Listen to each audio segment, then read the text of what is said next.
And then we're going to look at the lessons from volunteering. I'm interested in this because of the work with Asset, and I've been so inspired over the years by what people have done.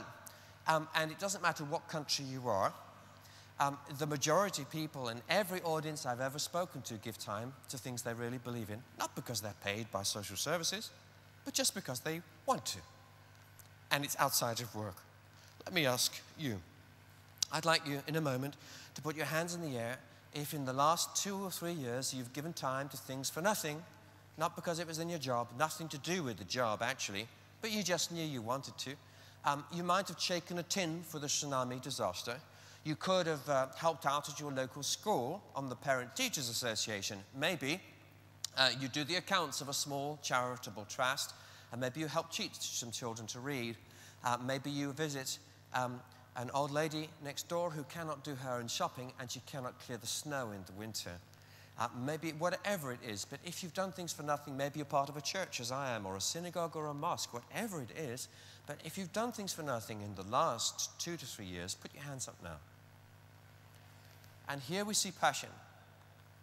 And you know what? You will learn more about each other on your tables in 3 minutes, sharing why the hands went up or why they didn't. Because it may be that you're saying, well, right now I have outsourced it.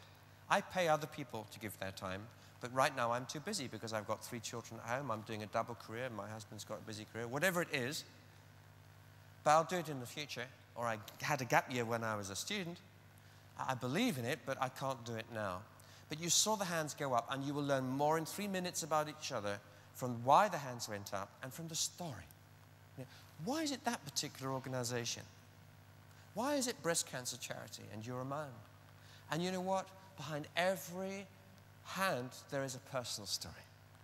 And each of those stories is something that you will learn in 3 minutes, and you will learn more about Alex in that time than in 3 years working on the same team. Because that's where the passion is. You're going to find out something about Alex that he'll do when he retires. Maybe even where he'll leave a massive legacy after he's died. You'll find something about Alex that probably his kids are involved in. Something about Alex that has got a deep root somewhere. It'll be a personal story somewhere along the line about something that Alex is doing.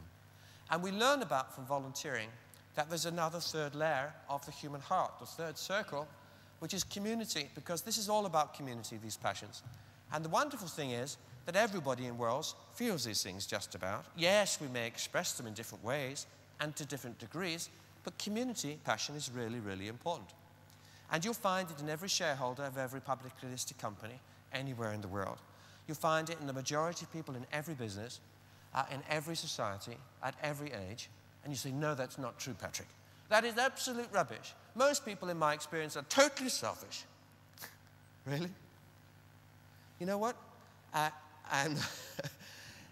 It isn't most people's experience. Most people say that most people they work with are fairly decent, ordinary, honest people. And then there's another circle of the human heart, which is really, really important if we're to engage with passion. And that is the wider world. Now, it might be the issue of sustainability or global warming, but it could be something as simple as Iraq or as complicated. Put your hands in the air if you've had a passionate conversation about what should be done about the war in Iraq in the last 2 years. Oh. Now, can I just ask, do you know anyone who lives in Iraq? Do you know anyone who lives anywhere near anybody else who lives in Iraq? I mean, it's nothing to do with us, is it?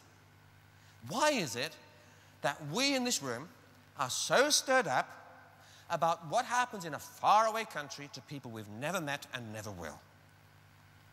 It's irrational in a way. You've got family members over there. Okay, you have had. Well, you're unusual because most of the people here have no business to feel so passionate about it compared to you. And yet we do feel engaged. And that engagement is what I want to talk about. Because you might think that the people in your workplace, they're only really interested in themselves. It's difficult to get them to do anything more. And they're interested in their families, but that's about it. But actually, you find these other passions, and they're very strong. So we're beginning to understand that there are 4 corners of the human heart, 4 circles of the human heart. There are people who have self-interests. Yes, they're very, very powerful. And we're right to focus on them and to make people feel that they're satisfied in what they do, that they're challenged, that they're honored, appreciated, and respected.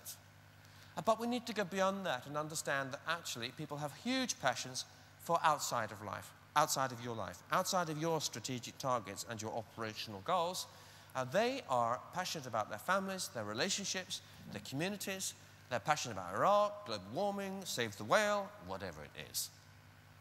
And you know what? If you can start to touch these different areas of passion and bring them into the organization, you'll find yourself in a very different place as regards leadership. So individuals talk about their needs, family, community, wider world.